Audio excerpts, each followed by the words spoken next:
Gotta get stuff out of my way. Hello, crafters. Big D here. The hell did I put my soda?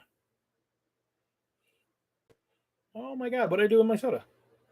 I have nothing to drink. I'm gonna die of thirst. It's so hot. All right. How are we doing, crafters?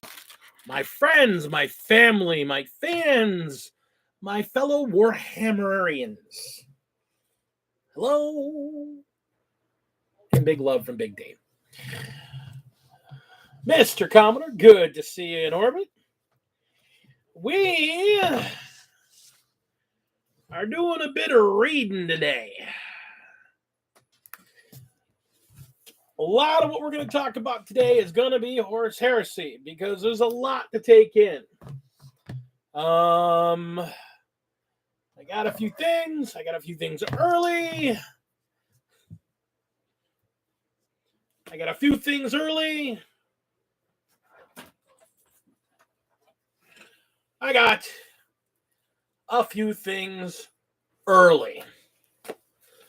Holy crap. Oh my god, these books are huge. Yeah, it was time for it. Getting hot, gotta get rid of the hair. Sweet crap, these books are huge. Oh my gosh. All right, so let's just get right into it. Let's talk about a few things real quick here. What's on the bench? I finished my commission of the Sisters of Battle. They are off and in the hands of their new owner, and everything is awesome and wonderful, and he loves the figures. And if you watch my Instagram, you've been seeing me post them on there. So the saga of the Sisters of Battle are done. Next up is to finish up some terrain.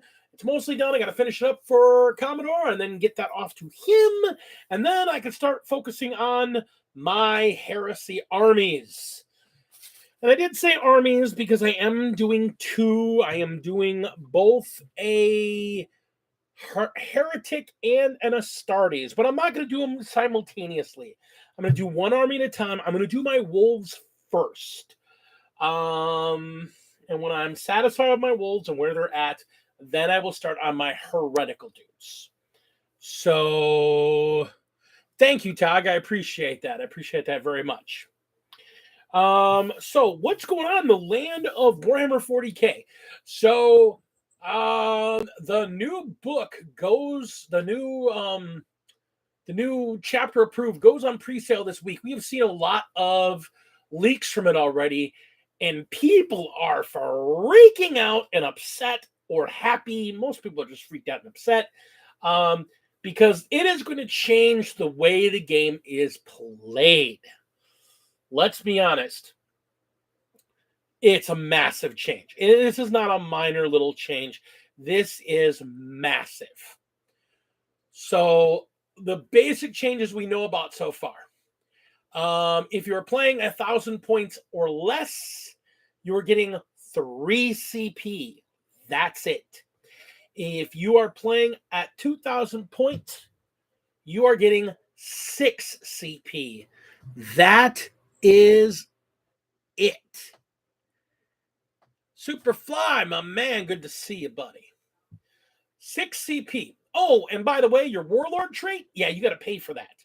Oh, and that free relic, it ain't free no more. Wow, that's huge. It's a massive change. But hey, that heavy auxiliary, if it's the same faction, it's free. So if you're playing Guard and you want to throw a Baneblade in, you don't have to pay any CP for that. And if you're playing Marines and you want to put an Astreus in there or a Fellblade or something like that, hey, you don't got to pay for that. You just got to pay the points for the model. Okay, that's good.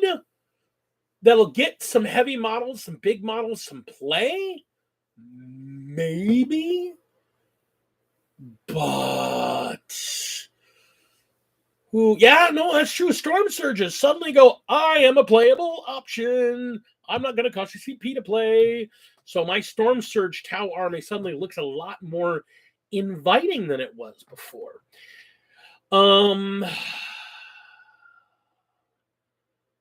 But wow, you got to pay for your initial warlord trait. You have to pay for your initial warlord relic. You've got to pay for any additional relics. You got to pay for any additional warlord traits. If you want more than the basic, if you want something that's not a patrol, battalion, or brigade, you're going to have to pay for that and manage to get that all under 6 CP. There are some armies that are looking at this going, I mean, I look at my Tau, and even without the Storm Surge, it's like, I don't want to start a game with 0 CP, but that's where I'd be at right now. Oh, I don't like that. So it makes a couple basic changes to the game. What it mean, the very number one thing it means, and this is something that I think a lot of people have missed, and this was the first thing that stood out of me, troops suddenly become far more important. Troops are not a throwaway slot anymore. Because you're going to be so limited on slots, your troop tax has got to have meaning to it. So you've got to really think about what your troops are, how you're going to kit them out, and what you're going to use them for. They're important. And if they're not important, what is the cheapest, simplest, least impactful thing I can put?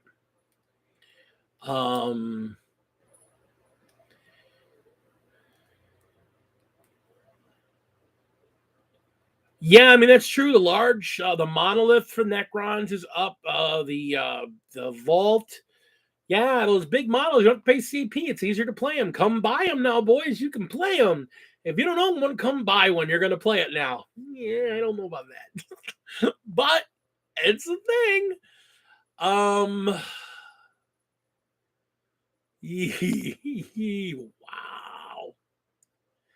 Oh, that's a thing, all right.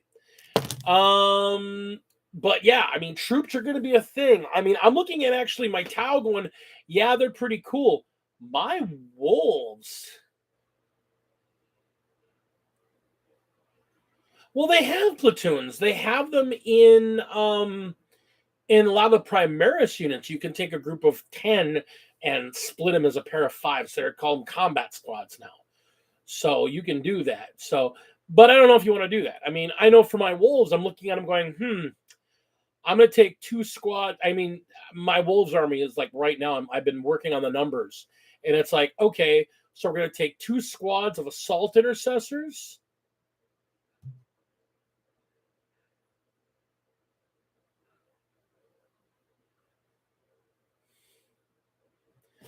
I mean, it'll let you do it.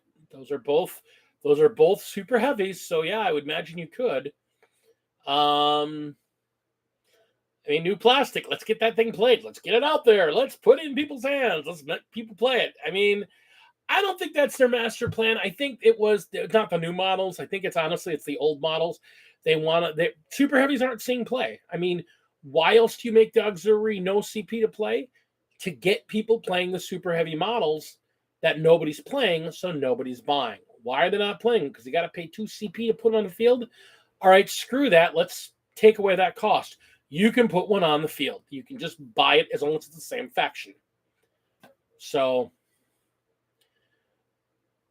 I mean, that's honestly, that's a big thing. People aren't playing them. People are getting around troops. They're taking triple patrols or double patrols to get by the limitations on things. I was running double patrols for a long time.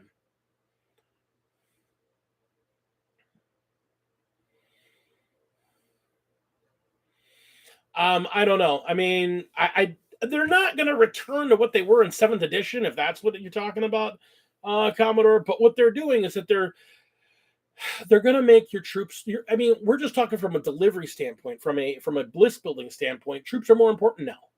You need to you can't just go, I'm going to take 3 groups of 5 intercessors and whatever. Or if I'm playing freaking Tau, do I just take 3 Kroot and be done with it? I don't know. I mean, now your troops are actually kind of important. because you're going to be limited in how many extra slots you take.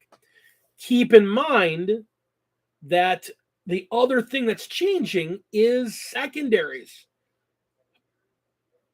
To the Last is gone. That was a big one that a lot of armies were taking. That is gone. Stranglehold is gone. That was pretty much a gimme for any five objective mission. Stranglehold was a gimme. It's gone. There is no more Stranglehold. So now it's got some thought in it. But the other thing they did was they went, you know what, we're not going to limit you only taking one from your books. So if you've got to have them in different categories, but you can take multiples out of your same book. So I know I was talking to a couple of Dark Angels players, and they're going, oh man, depending on how they change it, because they are changing a lot of the secondaries, but depending on how they change them, taking both the Oath of the Moment and then the Dark Angel specific one. There's a Dark Angel specific one that's I pick an objective, and that becomes every turn I keep that objective unchallenged, I gain points. Something like stubborn resilience or something like that. I forget what it's called, but it's a Dark Angel specific one. That they were taking it until they said you can't take two from the same secondary books. And a lot of them are going, no, we're going to take those. Now that we can take those again, we're going to take those two because that's the way it goes. But we don't even know what the other secondaries are going to look like. I mean, things have changed. Secondaries have changed. We're going to see this book. This book is going to definitely change how the game is played. You're going to see a lot more battalions. I'm honestly believing you're going to see a lot more battalions. And if people are going to take a second detachment, they're going to take a battalion, and then they're going to take a patrol, or depending on who they are. I mean, the problem is that there are armies that were reliant on taking kind of very specific detachments. I know the Orc Speedwa kind of relied on taking that Outrider detachment. That's 3 points? If you only got 6 and you're taking 3, and now you got to pay for your Warlord trait, and you got to pay for your Warlord relic, that means you're going into the game with 1 CP. That's really rough. I honestly think this is I honestly think this is the way that they go. These specialty detachments, we don't like what they do. They were designed initially under 8th edition, and in 9th edition, for whatever reason, maybe they're abusable. I mean, the one that lets you take all those veteran, they let you take all these elite slots. Like they let you take a crap load of elite slots. I haven't seen that one, but I know that there's at least one list that uses a whole bunch of dreadnoughts and uses that list. There's the Outrider one that I know a couple different armies use. And then there's the one that uses heavy support. I don't know anybody who uses the heavy support one. That used to be a big one for the Astra Militarum back in 8th edition. Because it let them just take a shitload of tanks and artillery. But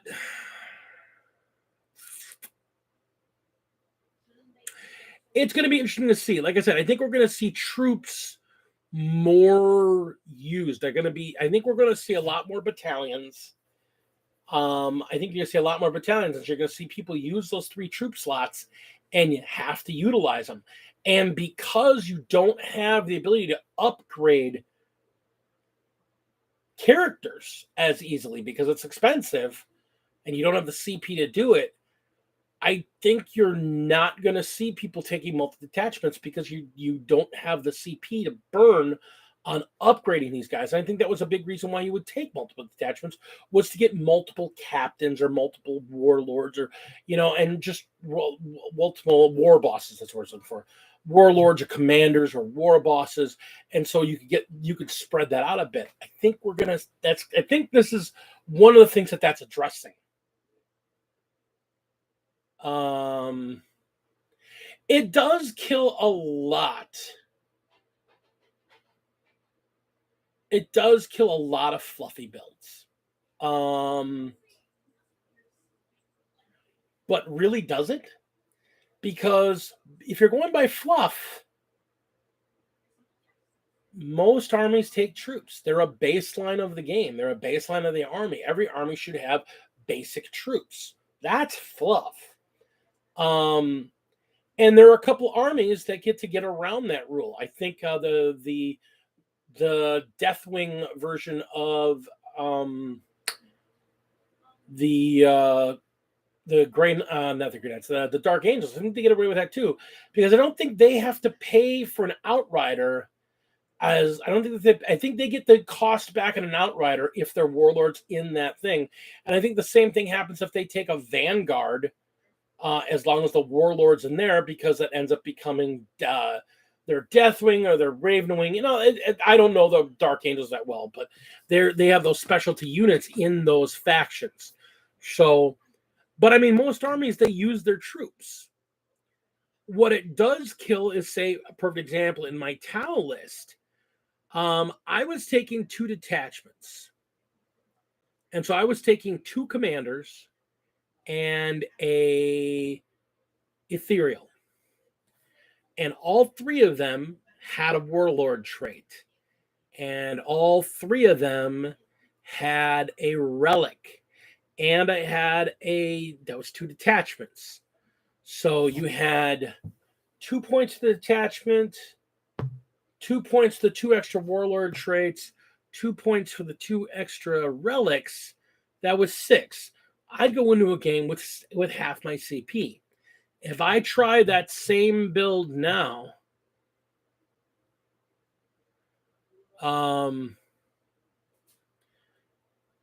touch on that a sec, Commodore. There's, that's all my CP right there, because I now can't take 2, because, well, I can take 2, but I'm not upgrading everybody. So, it's messy. It's real messy. I really got to think about my Tau list from like the ground up, because do I want to come into a game? Do I want to come into a game with having a warlord, having having some guys without relics? I mean, if I'm playing Tau and I'm playing an ethereal, I have to have that relic. I have to have the ethereal stave, or else there's no reason to take an ethereal. I mean, you can take an ethereal, but it's just dumb because he's just not worth it. So what do? Do I take a battalion instead and only take 1 commander? That makes more sense fluff-wise than having 2 commanders, to be honest. So that means I take a battalion, I take a commander, I give them a relic, and I give them a warlord trait. I take my ethereal and I give them a relic. I've used 3 of my 3. I have 3 left over going into the game. I have 3 troop slots. Now, do I take 2 packs of Kroot and a pack of Breachers and throw a set of Breachers into a transport? Well, do I have the 2 CP to do the launch with them? And if I'm going to do 2 CP, am I going to bother doing it with just 1 transport? No. So now I'm taking 2 sets of Breachers and 2 transports. But I'm not taking a second commander, and that's where the points makes up for that. So it evens out, I guess. But, I mean, yeah, it really does make you think about what your choices are. Mr. Brother Alex, good to see you. Now, as you're saying about the white scars and the fluff, I honestly think the white scars need to be addressed in... they need to do a Space Marine 2.0 book, honestly, because the Space Marines are so out of whack right now. And I don't think they fit their fluff. I think you're absolutely right. I don't think they fit their fluff. I honestly believe White Scars should be able to take bikes and outriders, specifically bikes and outriders, so both the Primaris and non-Primaris, as troops.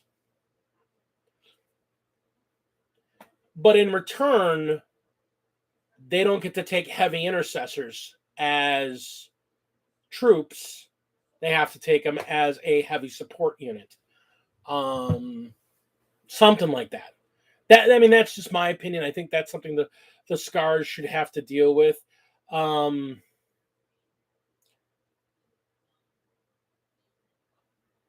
There's things I think they could do to make each of the 6 chapters of Approved Marines better and more fit their lore, other than just relics, warlord traits, and things that you have to spend a lot of points on that you don't have a lot of points to spend on.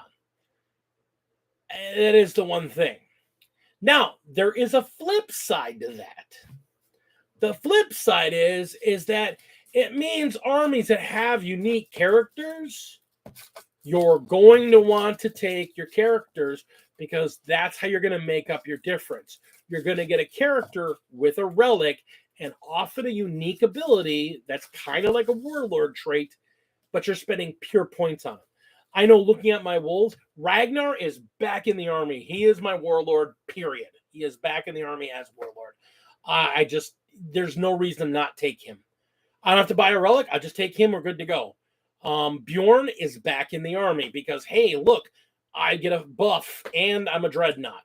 Here we go. And so if I'm taking a battalion, my third dude is I'm gonna take a tech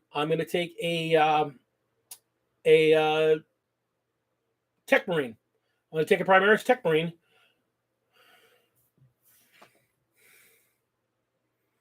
Absolutely. Mr. Kirschbaum, and absolutely, Commodore, that's exactly what I'm saying. Because you look at, like, Iron Hands have one named character. Imperial Fists have, correct me if I'm wrong, but 3. I think they have 3 named characters. The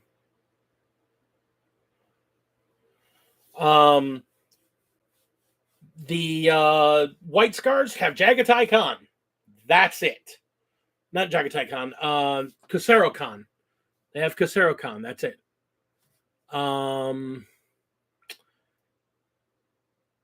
The Shadow Emo Boys, I think they have 2.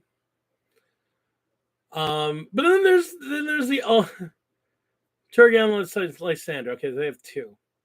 So they have 2. The Iron Hands have 1. Salamanders have 2. That's right. Pedro is a Crimson Fist. That's right. I always forget that about Pedro. And then you got the Ultramarines, who have like 30. Well, no, they have like 12. Let's be honest. They have like 12 characters. And then there's the Blood Angels, who have like 15, and the Dark Angels have like 15, and the Wolves that have like 20. So yeah, there's a bunch of disparity there. Yeah, no, yeah, I mean, like I said, the Wolves have like 20 characters. The Wolves have more characters than anyone else. And I think the interesting thing about the Wolves is they don't have them only in HQ slots.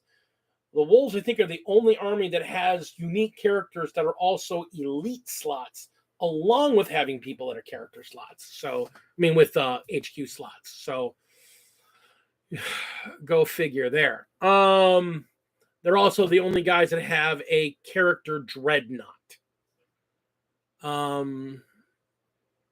Even though the Iron Hands should, they don't. So I think that's the first thing they need to do. I think they need to release another set of named characters for all of the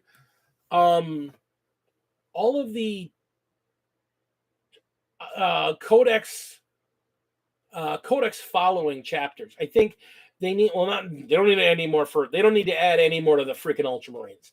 But I think the fists need to add like 2 characters. I think everybody else, all the other codex compliant chapters, I think they need to add at least 2 characters to each of them.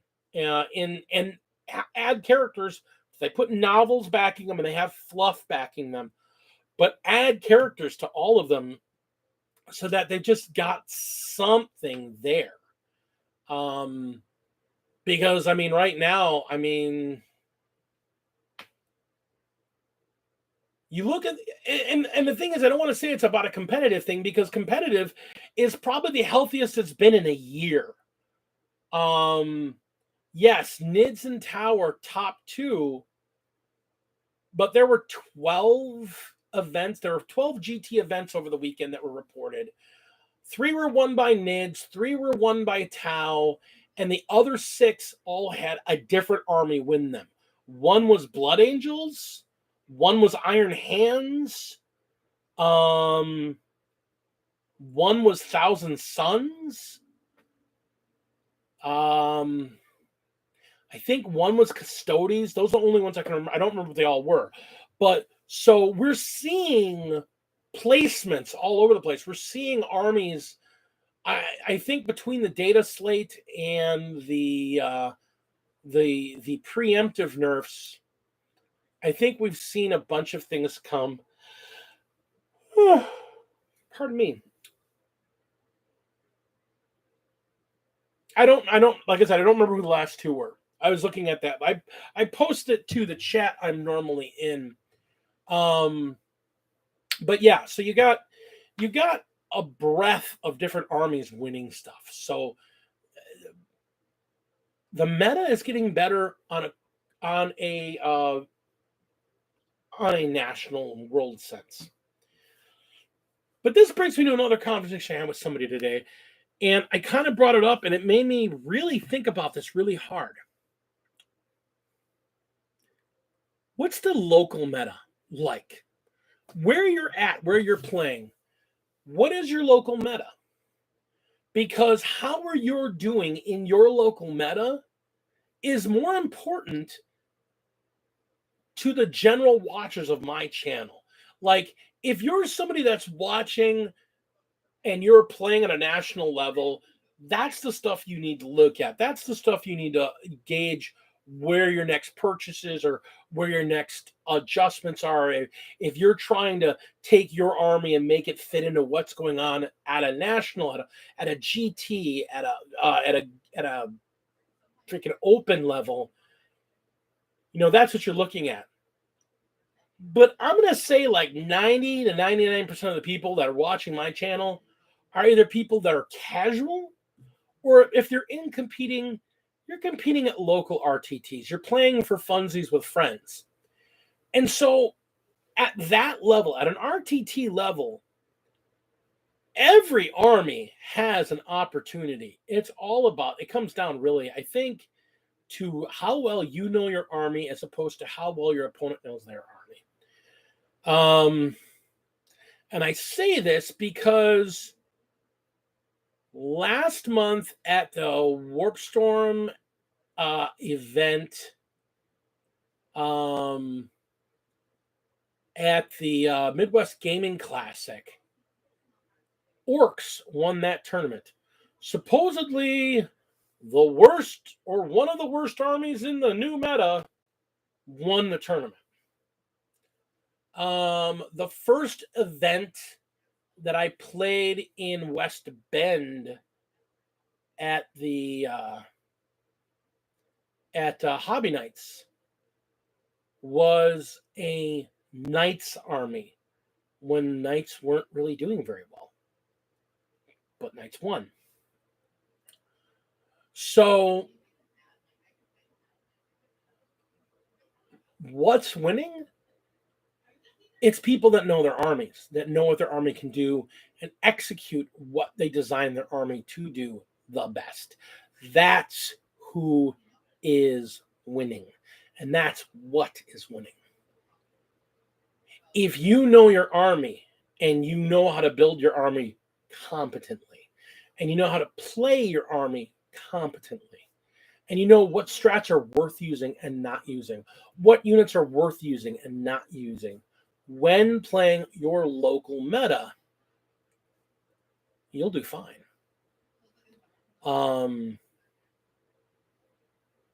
It comes down to list building, yes, but what you're playing against, the level and quality of the player you're playing against, the level and quality you hold yourself to, and how well you know your army, how well you play, bit of luck, and just an overall. Because if you went strictly by the meta, with as many nids and Tau player there are in our meta, they should be dominating. They should be absolutely dominating, and nobody else should be getting anything out of it. And that's not what's happening. That's not at all what's happening. So I honestly think people should stay their course. They should take the army they love, play that army, learn that army, know that army, go with that army, enjoy that army, and it'll come back around. I think this change to the rules is really going to help out some of these lower powered armies, because they're not going to have some of the upper armies that are using their, I spend 6 CP to start the game off, but I use my other 6P and in turn 1 take 1,500 points off the table. They're not going to have the ability to do that anymore.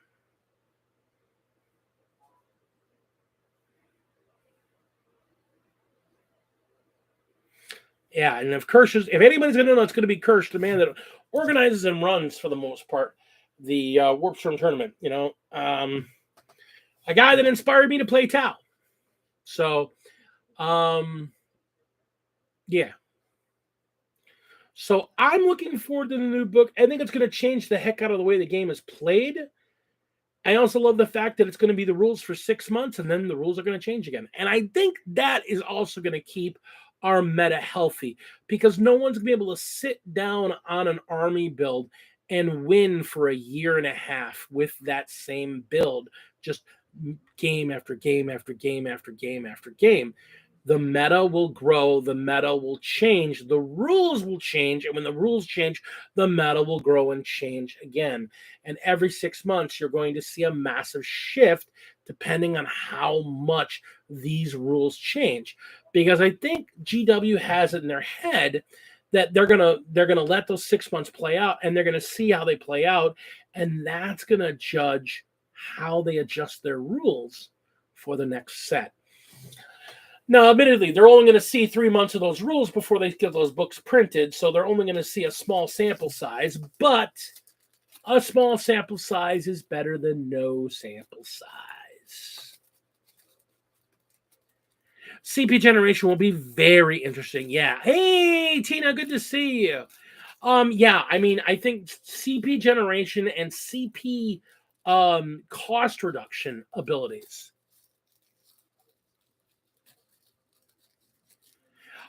They're printing the books, but they're printing the books 3 months before they come out. So what's going to happen is they're going to see 3 months. They're going to get all the fluff put together in the next 3 months, and then they're going to look at the numbers, and then they're going to have play testing for about 2 weeks where they try some things out. They're going to listen to their playtester crowd. They're going to use their stuff. Then they're going to do what they think is going to be the best for sales, and they're going to put the new rules in place and print them in China. And then 3 months later, when they get through customs, we'll get them. We'll all be like, these are the worst rules ever, just like you're hearing about the new Nakama rules. Let's be real. They will always be behind on their rules because they're in the business of printing books. Let's be honest.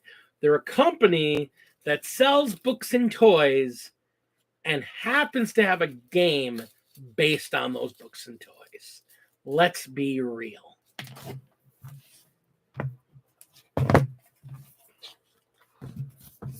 This is absolute proof. This is a freaking gigantic book. Well, no, the models are made in the UK. And if you look here in the book, oh, this, I love it. Designed in the UK. Yeah, this is printed in China, but it was designed in the UK. This book is gorgeous. I gotta say, we'll get to this in a minute. Well, I promise we'll get to this. This book is gorgeous. All right, so I mean that's comp play, and I think that's the thing. I don't want to say I'm not gonna spend too much time in the future on comp play because I'm gonna be running some battle reports, but I want to focus on some more narrative aspects of the story.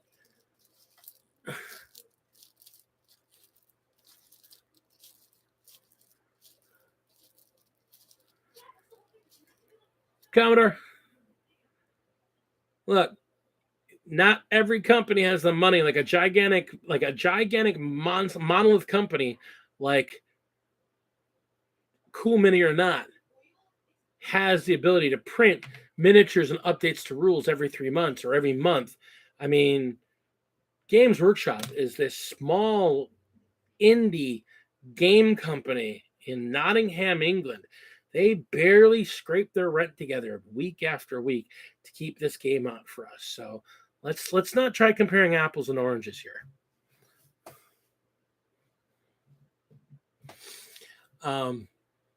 And for those of you that don't know me well enough, that is some satire. Yes, not every company has the same values. GW values themselves, and they value their products, and they sell their products at a premium. And this is a known thing. And I'm not going to bash GW, and I'm not going to bash them in the least for what they do, because it is obvious they are trying. Honestly, this book is proof that they really are trying to address some balance issues, along with pushing their agenda of selling some of the bigger models that we've been complaining we haven't been able to use. So I'm not gonna put too fine a point on it.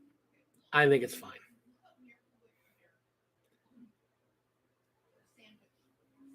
It is what it is. Moving on. A little bit talk about Age of Sigmar, a game which I am enjoying immensely. The Sylvaneth and the Skaven books go on their battle tomes. They go on pre-order this weekend. I don't play the army, I don't care, but I know some people. Kirschbaum plays the Sylvaneth. They're getting their brand new book this week, or they're getting their I talked earlier, but I'll tell you right now. On my plate, the very first thing I got to do is I got to finish Commodore's Terrain. It's almost done. I actually want to. Lady Dizak, can you give me a hand working on some pieces of it to finish it off quickly? We got to get it done. It's literally half of it is completely done. The other half is half done. So it's 3/4 done, if that makes sense. So right now, my big thing is I want to get the rest of Commodore's Terrain done and gotten to him. And then once I'm done with that, again, I'm going to finish that, and then we're going to start building my Horus Heresy Wolf army. I'm going to hold off on my Word Bearers. Not that I don't want to play Word Bearers, but I don't know if I do. I've come to a really weird realization. I know we've talked about this before. I have a hard time with reds. Wet, I have a hard time seeing differences between reds. When they're dry, I can see the differences between reds. But when different reds in acrylics, in acrylics are wet, I have a slight color blindness to some reds. I have a hard time telling a difference. Like, I can tell, like, extreme differences. Like I can tell a difference between corn red and Walrider red. But let's bring them closer to the middle.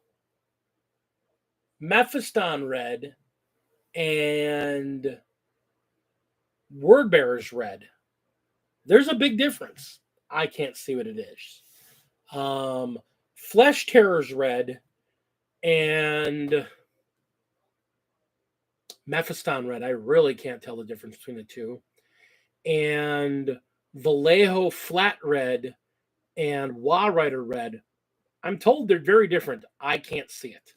So part of me is really kind of rethinking doing an entire red army. Just because I have a hard time seeing it to paint it properly and to layer it properly. Last thing I want to do is have this weird layering that doesn't look right. So I'm potentially rethinking what my heretical chapter is going to be. So I have a word bearer specific commander that I'm going to strip, and I might let my wife paint it because she does wonderful, beautiful figures. I just might let her paint it for fun, and then look at a different paint scheme. Right, honor me. Yeah.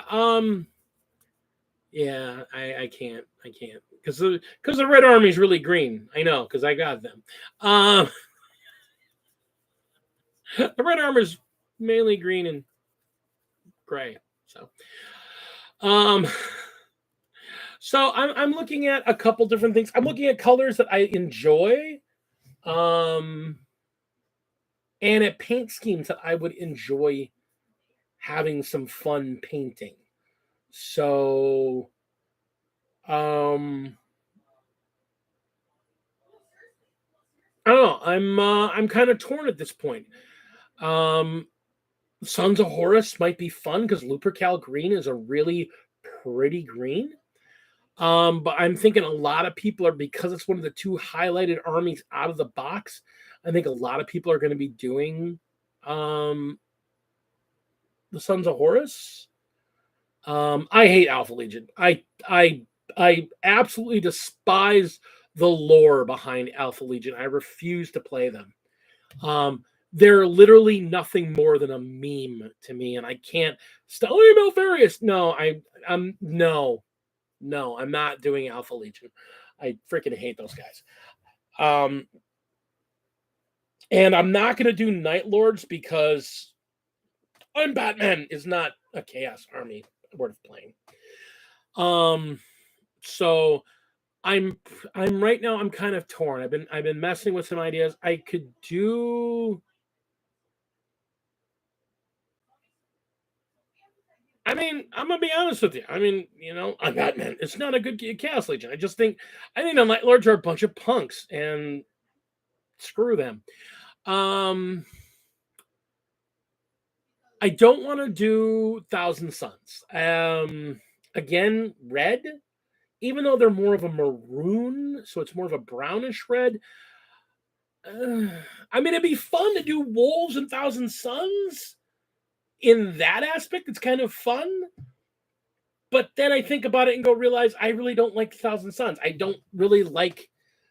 I'm not drawn to them. I want the army to be something I'm drawn to. And the Thousand Suns are just like, I want to shoot them off the table and kill them all. I mean, that's what I want to do. And that's just from playing the Space Wolves for the last 30 years. It's like, no, Thousand Suns get shot.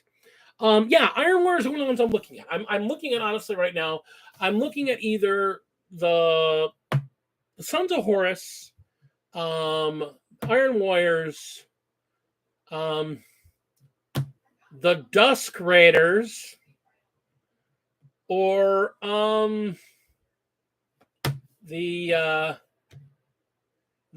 Emperor's Children.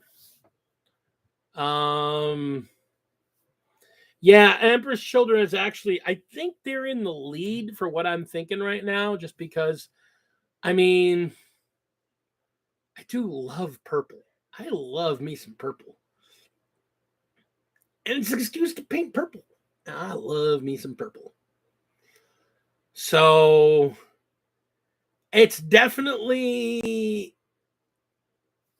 it's definitely on the horizon. I could definitely see doing it. I could very easily see doing Emperor's Children.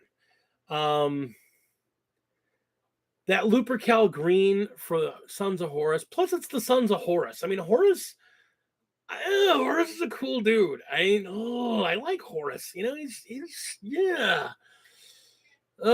Plus, he killed Sanguinius, and he's got that going for him. So I like that about him as well. I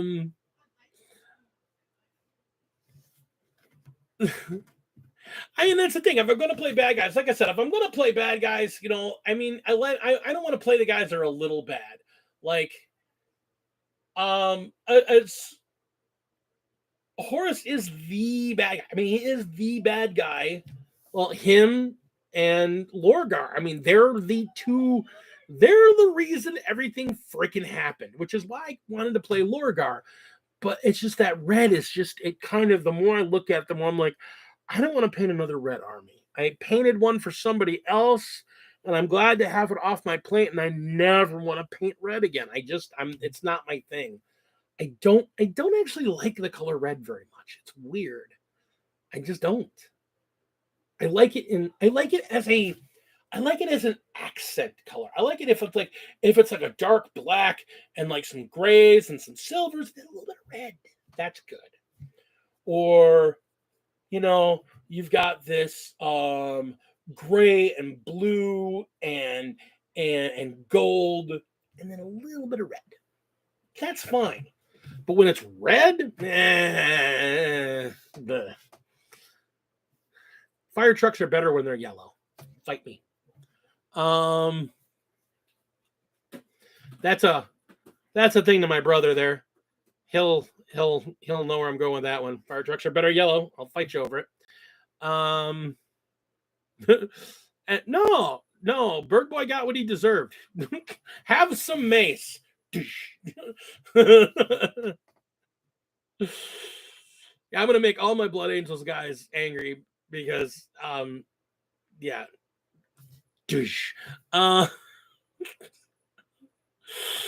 I'm immediately reminded of the Crow. The great line from the Crow. Caw, caw, bang, fuck, I'm dead. I mean, that's kind of what I think about Sanguinius. So,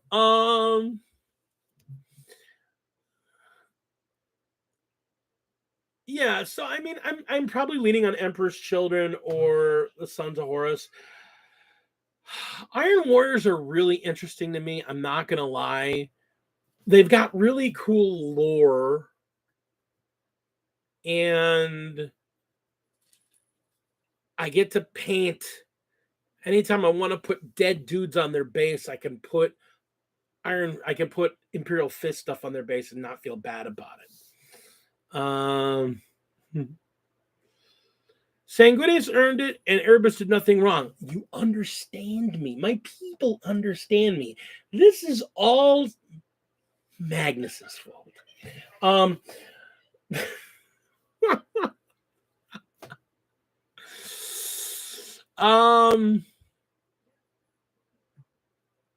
Yeah, Perturabo, I mean, he's just an angry man. I will tell you, and if anybody brings it up, the reason I don't want to do the world leaders, because of the world leaders. I mean, like, I like Chaos modern 40K world leaders. Them I like. I like them a lot. And they're red, and I dig them because they're what should be red. They're probably still blue and white underneath the armor. They've just got so much blood caked on them that they've actually turned solid red. I actually like the world eaters in the modern day, but in 30K, I want somebody that's just actually the world eaters are not similar to the wolves. The world eaters are a all white armor with blue pauldrons. And if you're talking about the way they fight and the way they use them on the board, okay, that may be true, and I don't know. I haven't read the book yet. But they also have this all white armor, and I thought it was pretty cool. I like the all white and the blue. It's like, oh, that's an interesting look. But if I'm going to do white with a colored shoulder, I'm going to do my sick boys, and I'm going to do the Dusk Raiders, or as we know them now, the Death Guard. I'm going to do them in 30K. But they're literally like the last one in line. It's like if I really don't want to do any of these other guys, I can always do them next. But the big thing is I'm going to do my wolves first. I'm going to do my wolves before I make any decisions on who I'm doing for chaos or for the heretical side. I'm doing my wolves very first. I've got a paint scheme worked out for them. I have actually a paint journal that I've written up for them how I want to paint them. I have a couple test models printed up and put together. I might even just take a regular Astartes, like what do you call it? A couple of spare Primaris Marines just to see the paint scheme, because I don't care. I'm not keeping the model, but just to test the paint scheme to see if it works. But I'm starting. I've got an entire these paints, this brand, this color, what I'm doing with the paint, the order to apply the paints, so that I can get my army exactly where I want. I've got an idea right now. I'm going to do it. I'm going to do that to a set of like 3 or 5 models to see how they look as a unit. And then if that works, that'll be the recipe I go with. And if there's something I don't like about it or doesn't look, I can strip them, start over, and kind of adjust it as I go. Because this is going to be an army I'm going to build and paint once.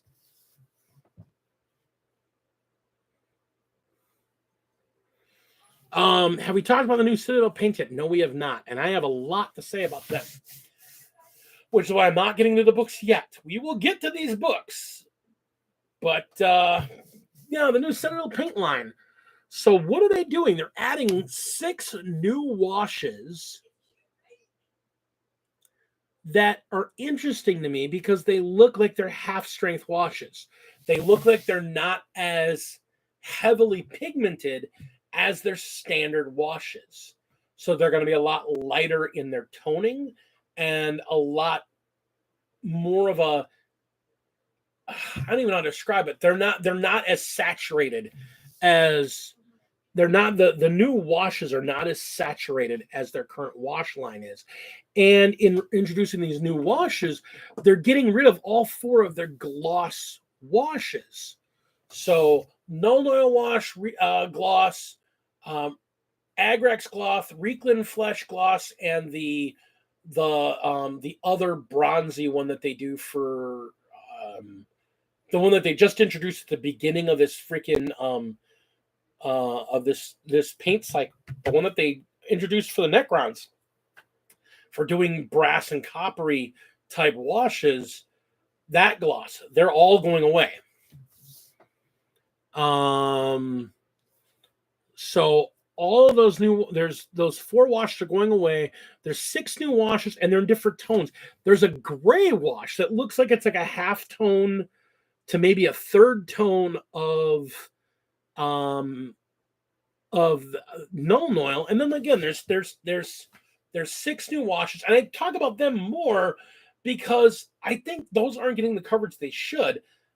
For those of us that use a lot of pin lining and use a lot of panel washing with rubbing and spotting, I think those washes are going to be really good. I think they may end up being more used by me than some of the current washes, other than Null Oil and Agrax. I mean, I live by Null Oil and Agrax. And well, I can say I have 3 washes I use, because I have a third wash I use that's literally a 50-50 mix of Agrax Earthshade and Seraphon Sepia that I mixed together. It gives me a warmer, ruddier tone that's not as red as sepia, but not as brown, not as dull brown as Agrax. I think it really looks good on metal. The Cryptic, Cryptic Armor Shade.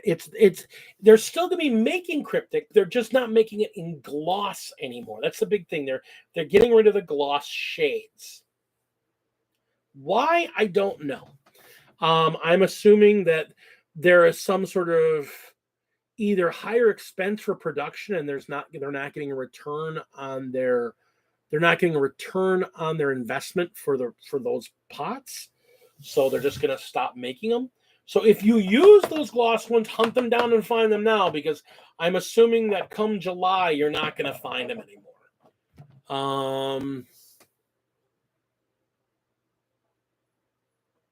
Yeah. I would seriously, Phoenix, I would hit up all of the local game stores, and if they have them, get yourself a few bottles. Because when they're gone, they're gone. And then they're adding 25 new shades to contrast. Have you seen these colors? Okay, I've seen people talking about the purple and talking about the burgundy. Have you seen the blue? There is a pale blue, like a frost-colored blue, that literally is going to become a staple in any time I do ice basing again for my regular walls, because I've been making a contrast shade thing to do my bases, and that's what I've been making, and it's such a pain in the ass to get my tone exactly the same every time. I had a whole set of bases I had to re-strip and reprime and redo all of the work ahead of that, because the mix, when it dried, was too green. And it was just like, that's awful. So, and then I had another set that came up too dark. So I think that, that ice blue is going to be amazing for my wolves. I'm right there. The thing I noticed about these colors is a lot more bright colors. Like if you look at the first batch of contrasts, they were a lot of there's a couple really bright tones, and there's a bright blue, there's a couple bright reds, there's a bright yellow, there's a bright green, but everything else is kind of a muddy color. There's not a lot of bright standout colors. I mean, there's a few. Magos purple, but Magos purple has some issues. It's kind of splotchy, and it's kind of pigment shy. And Shyish purple it's too pigment heavy, and it just kind of looks flat. The pink, which I use right now. No, that's Magos purple. Where is it? I'm using it right now, as a matter of fact. Vulpus pink. It's not really a pink. It's more of a kind of a dirty magenta. It's not a bad color, don't get me wrong, but it's not like a bright pink. It's kind of a dirty color. It's kind of a slightly muddy color. It's not bad. I'm not complaining about any of the colors. But I mean, they have so many freaking browns. There's like 9 different shades of brown that, I mean, they cover a huge gamut of them. But like, you've got Agaros Dunes, and then you've got Skeleton Horde, which are really close to each other. One's a little bit more sepia, one's a little bit more yellow, but they're both basically pale. You've got Gorgrunta, you've got Snakebite Leather. There's like 3 other ones, because I know I've used them all. And then you got a couple of flesh tones in there, and there's all these different browns. There's like so many different browns, but they don't have a lot of variation in the brighter colors. And that is the one thing I noticed. Like these contrasts, there's a lot of like hit you in the face bright colors. Like their yellow, the new yellow is super freaking yellow. there's a green that's even a sharper green than warp green, which I like warp lightning green a lot. I use that over a lot of stuff, and that new green is even it's like more like an electric neon green. I was shocked by how bright that was. And they've got the new purple, they've got that burgundy, they've got some really bright, shockingly bright colors, and they're reformulating Corax into a spray. Somebody figured out that their Corax spray was crap. And they finally listened to their people and said, all right, we need to figure out how to make this titanium particle smaller, or we need to figure out a different way of making white spray paint, because not every white spray paint in the world sucks this bad, because Corax White is the worst spray paint I've ever used. I've used a half dozen spray paint.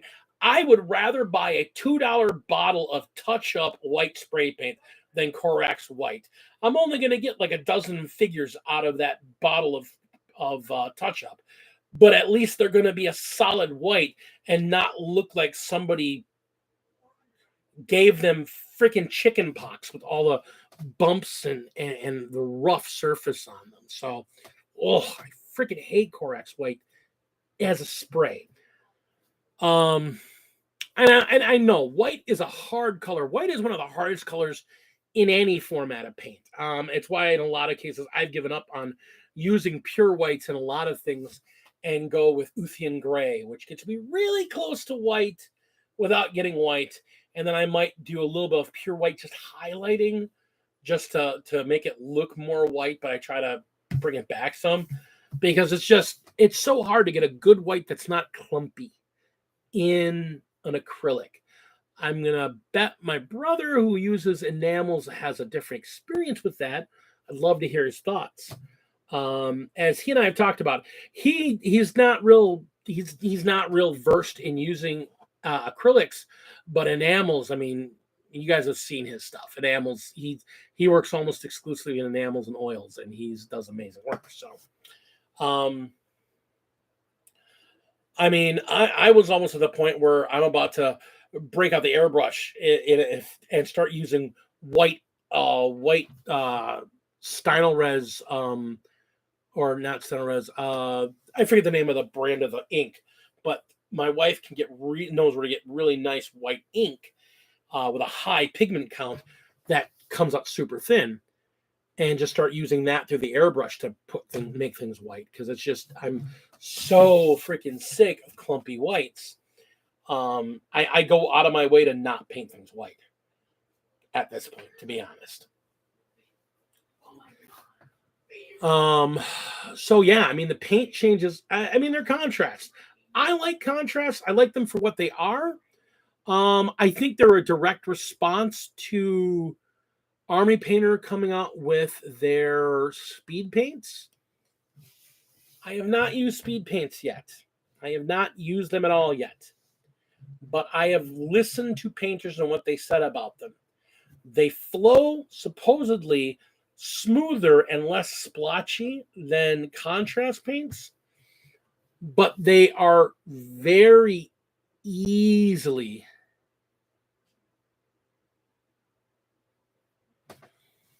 okay.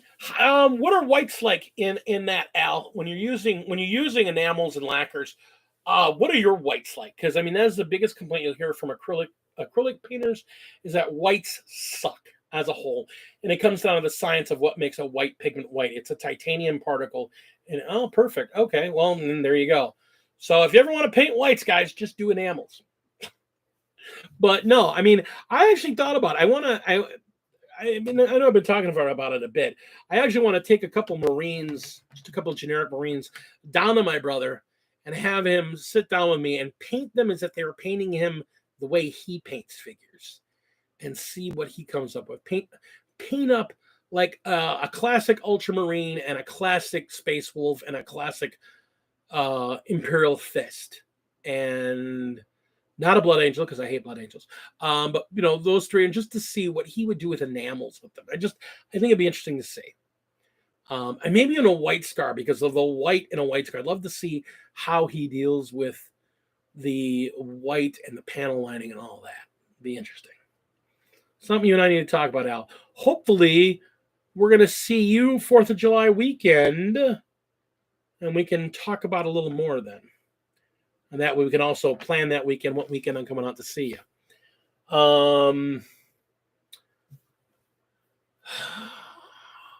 So the thing I've heard about the speed paints is that, again, they don't splotch as bad as some of the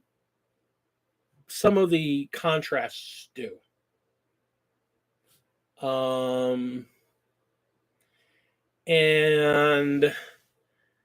But they're very water activated. So if you put wet paint back on them, they immediately go all wonky again on them.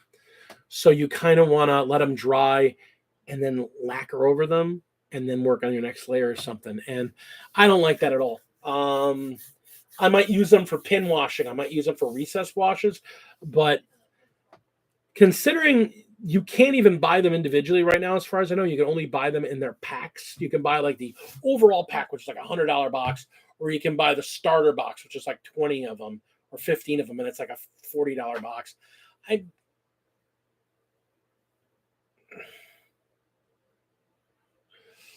Well, I mean, yeah. You know,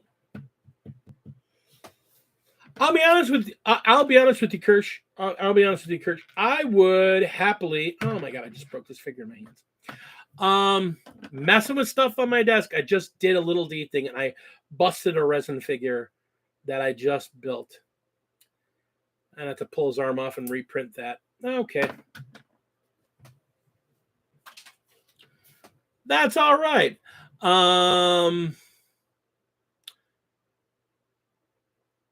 rather play Lamenters. I mean, they're Blood Angels, but they're yellow. And yellow is a superior color to red. But I don't want to do that shoulder piece, because that shoulder piece, that was designed by somebody who hates themselves and everybody else too. Hi, you're not copying my paint scheme. Ha ha ha. That shoulder piece is such a pain in the ass.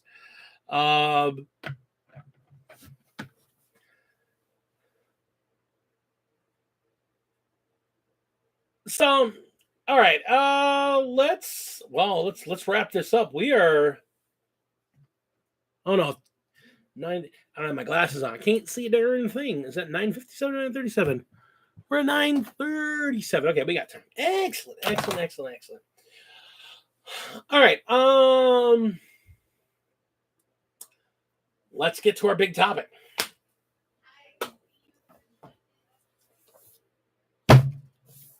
Are you seeing the weight of this book? This is the basic rule book for the new Horus Heresy 2.0. The Age of Darkness rule book. I was lucky to get my hands on one today. A buddy of mine has an extra copy.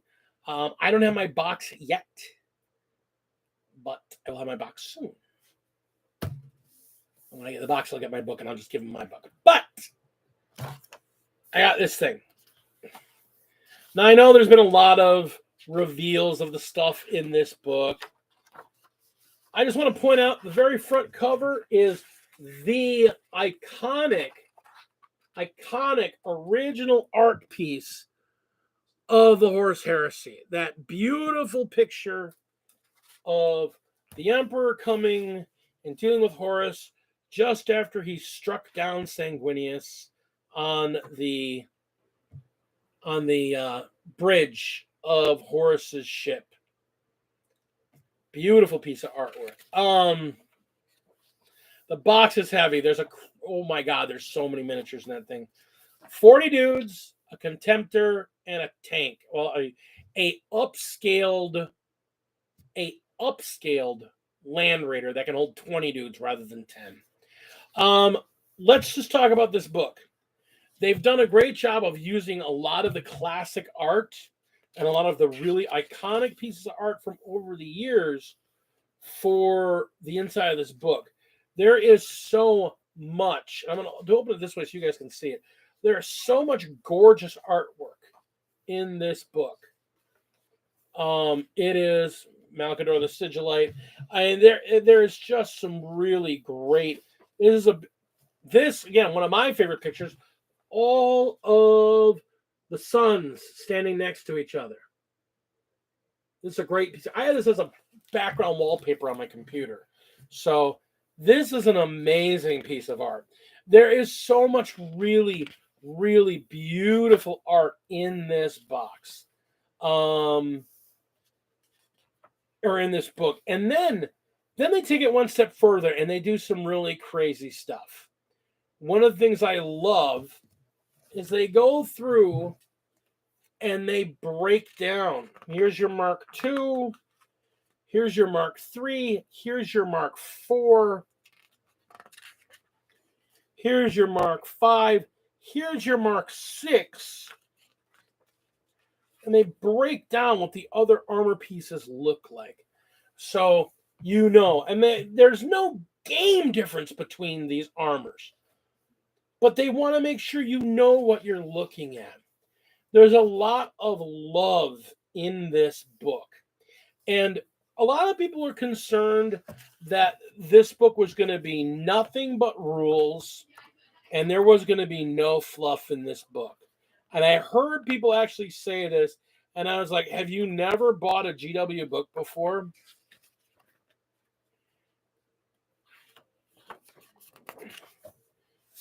So you see how big the book is. The first third of it is literally nothing but lore. Then they get into the rules. And they separate it out, and then they break down the rules. And they break them down line by line, rule by rule. I've only just started reading them. But they really do break down the rules very directly. They have some really, really good templates and some ways of showing how things work. I am really pleased with this book. And then they have a paint guide. I mean, that's it for the rules. There you go. I want to show this. That's mainly the rules right there. This is the rules. This is history. This is rules. And then here are your Legion breakdowns of how they look. And there's a lot, as you can see, just a lot of full color art, a lot of full color photographs. And then they start getting into the bigger stuff. And then they talk about how to play, open play, and they get some rules with fluff. This book is really well laid out, but it's massive. I mean, I'm not joking. You could kill a kindergartner with this book. Just done. And this book is gotta be, it's a couple pounds. I'm not joking. It is a couple pounds. Oh yeah. It's got the new book smell because it's also got the semi-gloss. It's got the semi-gloss inside. So it's got that satin touch. So good. Brad, good to see you, buddy. Good to see you, my man. Now, this is the basic rule book. It's massive. Now, for those of you that are familiar with 40K, every time you get a book, you get a chapter book, you get a codex, and it's usually a small book, and it covers a part of an army, or covers a piece of the overall picture.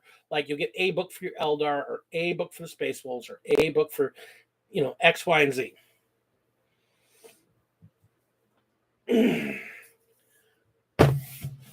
This is the Libra Astartes. I have not even opened this thing up yet. This is literally, if you're going to play the Loyalist Astartes, this is the book you need. And again, this is a massive, massive book. I like the fact that the cover is matte, but the lettering and the logo and stuff on it, it's glossy. It's a different texture. It's interesting to the touch. And then this book, as I understand it, I haven't even looked into it much, but this book is 100% rules. There is no fluff in this book. This is data sheets and rules. 100%, nothing but. That is a massive, massive. And I mean, they've still got art. My gosh.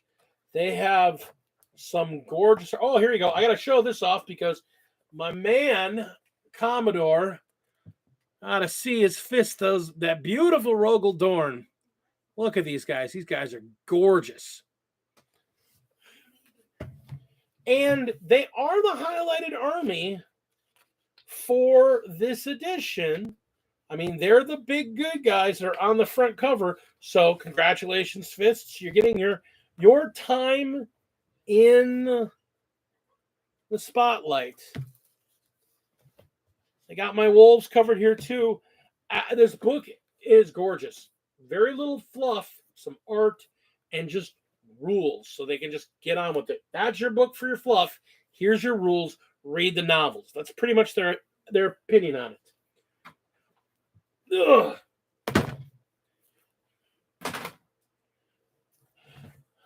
The Libra Hereticus is literally the same book, but it has the legions under Horus.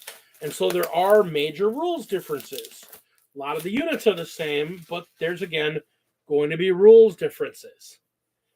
I have Horus. And again, just massive book. Lots of cool art. But again, mainly just rules, data sheets, and painting examples. 1,000 Suns, again, pretty beautiful art for them. Just gorgeous, gorgeous book. Sturdy binding. I saw it before. I was flipping through it. They're actually stitched, like through stitched. So these books shouldn't come apart like earlier editions have. This is a hefty, hefty book. And again, this is, again, a couple pounds of book and nothing but rules.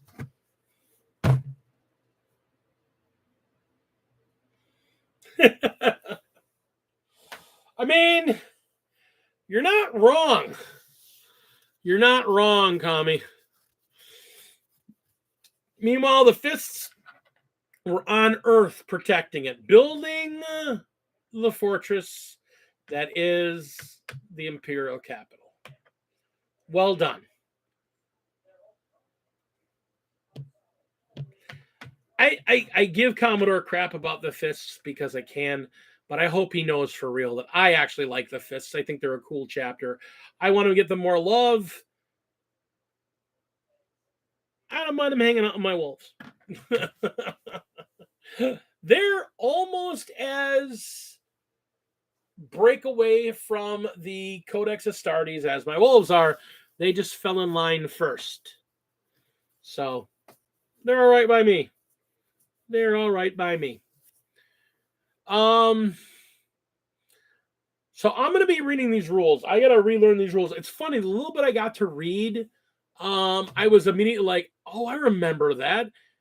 I haven't played this version of the game in 20 years, and I'm remembering like the way the hit rolls were reversed. Like, just for you 40K players, here's a weird one for you. If you're only used to 8th and 9th edition.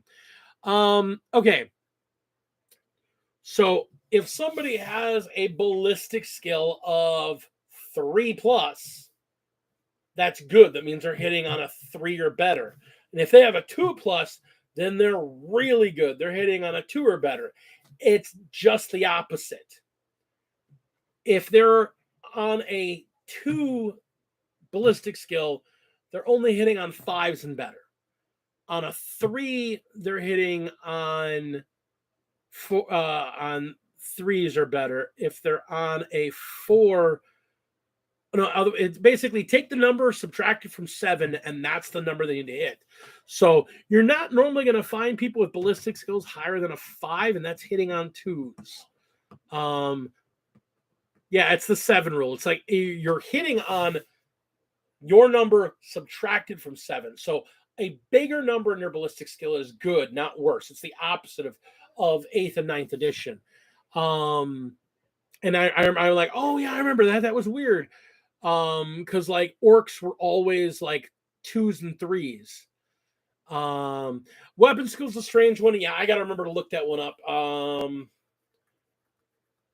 Why are they ruling break the rule of 7 for this? They never went away from the rule of 7 for this.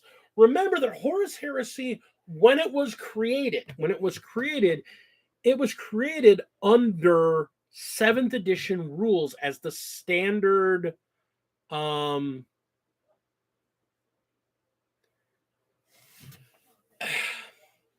Yes, I agree with you in some aspects of that. There are some things that I disagree with you on that one.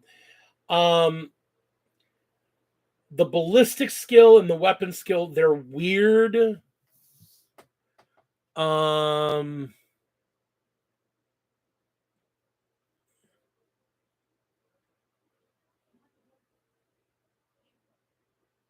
Yeah, and it's the thing. It's like, so it's backwards. It's kind of weird. So why did they do this? Well, for 8th edition and 9th edition, when they went to 8th edition, they were trying to streamline the rules.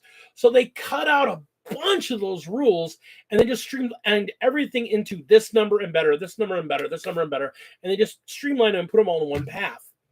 And they made everything work the same way, and that was what they did for 8th edition to streamline the rules. There is things and because this was designed under 7th edition rules, you can't do it with some of the rules and not other parts of the rules because of the way that the numbers work in correlation with other rules in the system. They already made one huge change, and then people were like, okay. Vehicles work completely differently in 7th edition. Like their numbers are weird. The way you wound them are weird. The way you hit them are weird.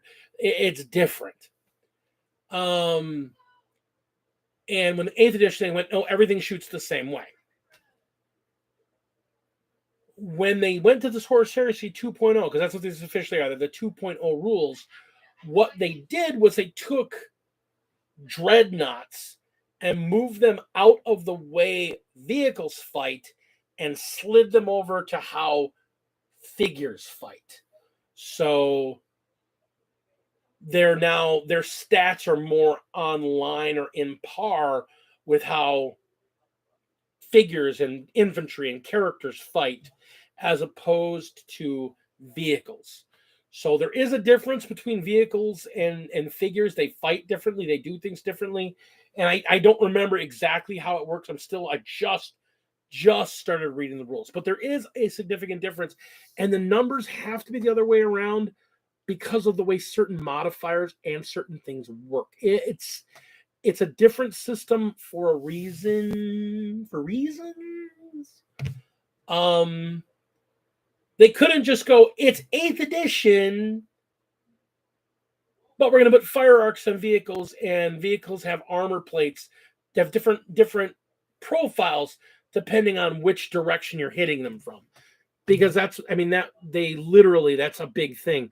The side of the vehicle you're hitting it on and the side of the vehicle that it's firing from, that stuff matters. Like arcs of fire matter. It's a lot more in the minutia when it comes to vehicles.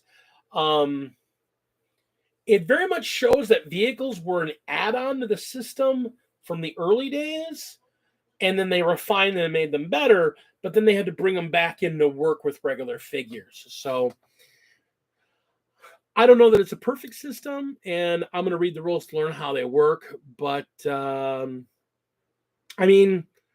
World Pro's big tanks, and they've been pushing the tanks. My gosh, all the plastic. I got to see a bunch of the plastic today. I got to see a bunch of the plastic today. It's very interesting. I also got to understand how ordering worked for the initial release. So it was very interesting on how it worked. Like, you could order X number of starter boxes. And then depending on how many starter boxes you ordered, and this is as a carrier, as a store owner. Let's say you ordered, let's say I ordered 12 starter boxes. Okay, so I ordered 12 starter boxes. So for every 3 starter boxes, for every 4 starter boxes, you could order one. If you ordered 4 starter boxes, you could order 1 rhino.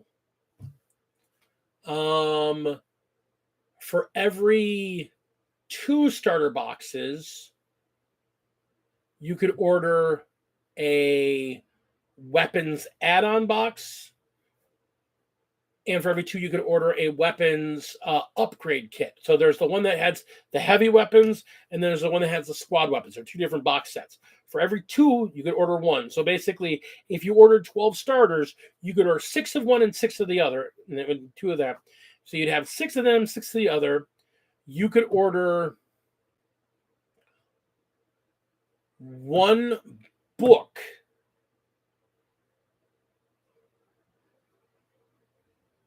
for each 2 boxes you ordered. So if you ordered 12 boxes, you could get 6 Libra Astartes and 6 Libra Hereticus. And then I think it was for every 6 boxes, you could get one of the one Kratos, the big tank. So they were specifically throttling what you could get for the other things down the line based on how many starter boxes you ordered. Now that's for a non-GW store. So it makes me wonder. Well, you think that, but keep in mind they developed this box set. Now, here's the other thing. I don't want to say it like I'm talking on my ass because I don't know this for certain. But I was talking to somebody. Now, when they originally released the idea, when they first said, "Hey, we're doing a Horus Heresy box set," the idea was that they were going to release this starter box set like an Indominus release, like a Dominion release. And then 3 months later, they were going to be a limited release. And then 3 months later, they were going to release the 3 starter boxes, just like they did for 40K and just like they did for Age of Sigmar, where there's a $50 box, a $100 box, and a $150 box. And like the $50 box would be basically, 10 dudes and an HQ, and the $100 box, then they'd split it up that way. One of my guys in the industry, and I was talking about this the other night, he is hearing that they changed gears on that, like shortly after they announced that they were going to move this into a primary game on their primary website. The word at this point is, and again, this is not absolute gospel. This is what I'm hearing, that this $300 box set, the Age of Darkness box, and I keep referring to Age of Darkness, I don't have the box set yet. I just keep having the book from it. But what I'm hearing is that this box set is the starter. There is not going to be a 150, 150 split up. There's going to be, that's the starter. If you want the starter in perpetuity, that is the starter we're going to have. It's not going to be a limited release per se. It's going to be a semi-limited release. Like they'll produce it for like the first year, first 9 months, and then they'll see whether, and they'll reevaluate their stock at that point. But it's going to be, that's the starter. So you get into that game, it's a $300 starter box, kind of like they've done for Necromunda, with the new Ash Waste starter box. It's like $300, or the previous, not the previous starter box, but the one before that, the last one they did that had all the Zone Mortalis terrain in it, was also like a 300. That one even was bigger. I think that was a $350 starter box. The one that had the cultists and the cops in it. So the idea is this is going to be the starter. So they want to saturate the market with the starter to get new players involved. And then after they've had enough time to get new players involved and get a large portion of the stock of starters sold, then they're going to open up the ordering. But the idea is that they're going to limit what you can order based on, you need to buy the starter, this many number of starters, and then get these additional boxes with it. Now, that may just be the box limited for the release, and maybe down the line, like 2 months or 3 months down the line, you'll just be able to order whatever you want. But it makes sense for initial release, because a $300 buy-in to a game is a big buy-in for a lot of people. And then you look at, well, okay, you bought a $300 box set. Are you going to buy a $125 Kratos tank to go with it? Are you going to buy a $45 Rhino to go with it? Are you going to buy another $80 box of 20 Marines to go with it? And that's how much those 40 Marine, the new double-sized box are going to be. Those are $80 a box. Are you going to buy one or more? Are you going to buy another one of those boxes? Are you going to buy the, what is it, a $40 weapon upgrade kit? Are you going to buy one or two of those to make your other dudes? Because these are the only Marines. They're not like, you're not going to see, because they're not doing this the way we're used to in 40K, where you get a unit and your unit comes with its equipment on it. Horus Heresy works a little backwards. So it works a little different. You buy Marines, basic Marines. You want them to be a different kind of unit? You buy an upgrade kit for them. You got basic Marines? You want them to be breachers? Okay, you got to buy a breacher upgrade kit. I want to build a heavy weapons team. You buy Marines, and then you buy a weapons upgrade kit. I want to put some specialty weapons in my tacticals. You buy them, and you put a weapons upgrade kit in there. So the investment in the game is a bit different. It's different than what we're used to, because they're producing them in plastic now. But they're producing them in plastic the exact same way they were producing them in resin. Here's your Marines. Here's what kind of Marines you want them to be.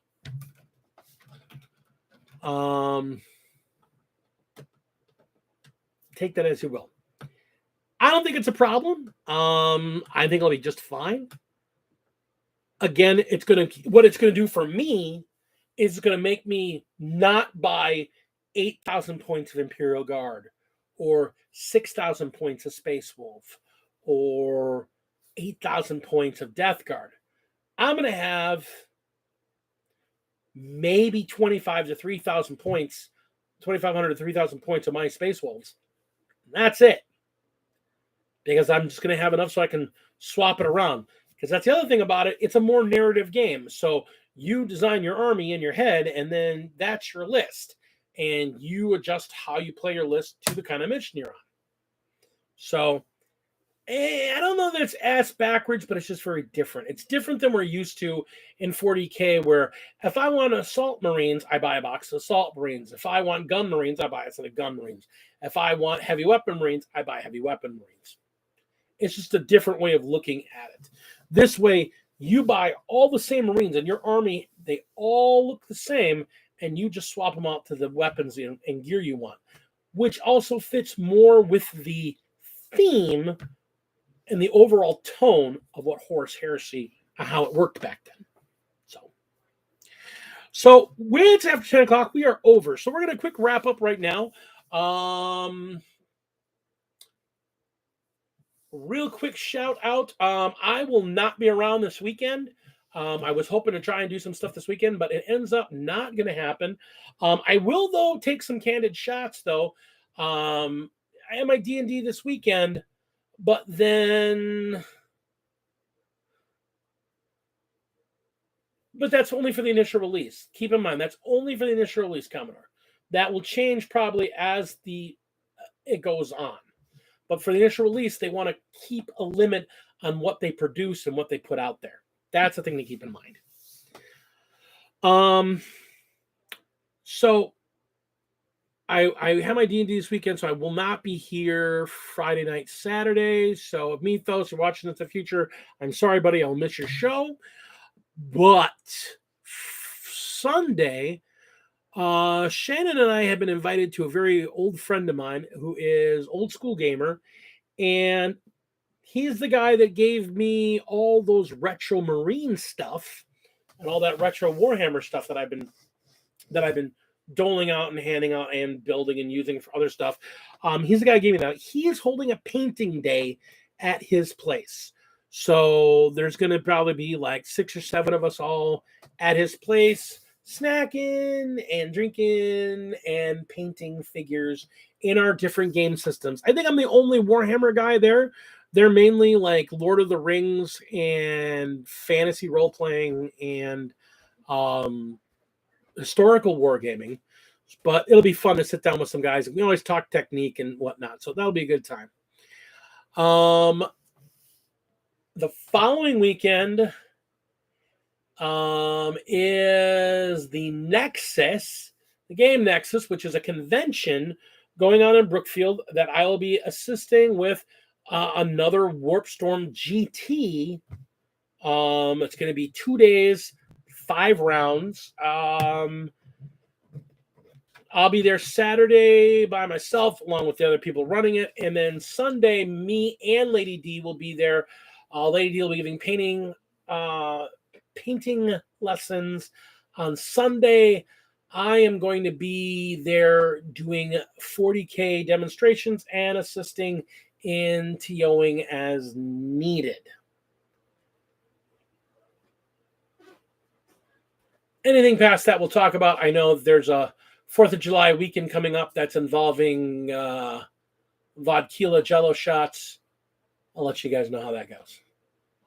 Thank you so much. I appreciate y'all spending your time with me. I appreciate you being here with me. I would really appreciate if y'all hit that thumbs up, let people know that we're doing okay.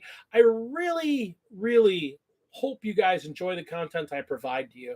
I hope you guys find it entertaining. I hope I bring you some insight and give you some ideas on what you want to do or what's going on in the gaming world, and give you some insight from my perspective as somebody who's been in the gaming industry for at least 25 years. Along with being a gamer for 40. Big thank you. And I love you, my brother Al, for getting me infected with gaming back in 1978. We're old, man. We're damn old. I'm Big D, the Gamecraft Dragon. And again, play fair. Don't cheat. Roll your dice. Win graciously. Lose graciously. Build things. Paint things. And enjoy your game. Stay epic, everybody. I'm Big D.